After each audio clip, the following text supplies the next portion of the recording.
The United States is currently facing a significant debt, totaling $31.5 trillion, which begs the question of who would be willing to lend such a massive sum. The answer is rather straightforward.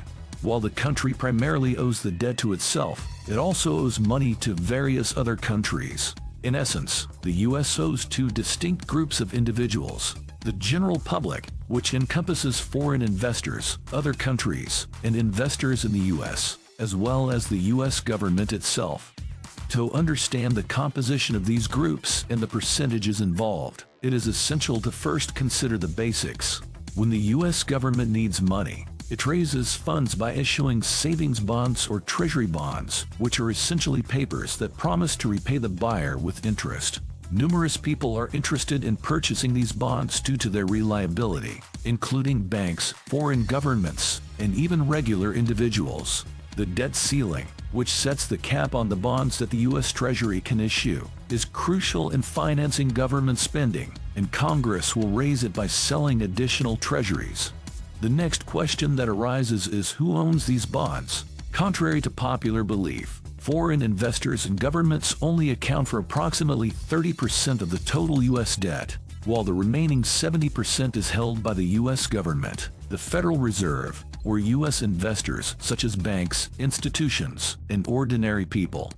The U.S. government, which owns roughly 27% of the total debt, involves agencies such as Social Security, Medicare, and disability insurance, which purchase the debt from the U.S. Treasury and utilize interest payments to fund their own programs. Although it may seem impossible to loan oneself money, this is possible for governments that print currency. The Federal Reserve, which is the U.S.'s privatized central bank, owns around 12% of the total debt.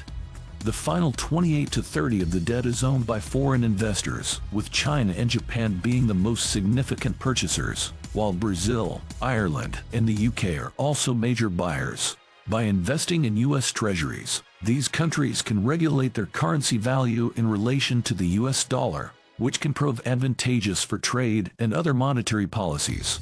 Ultimately, the U.S. owes a significant amount of its debt to itself, its people, and companies, with 1/3 of the total debt being owed to other countries. The question of whether the U.S. will ever pay off its debt remains open-ended. Thank you for watching, and we'll see you next time. Remember to share your opinion in the comments.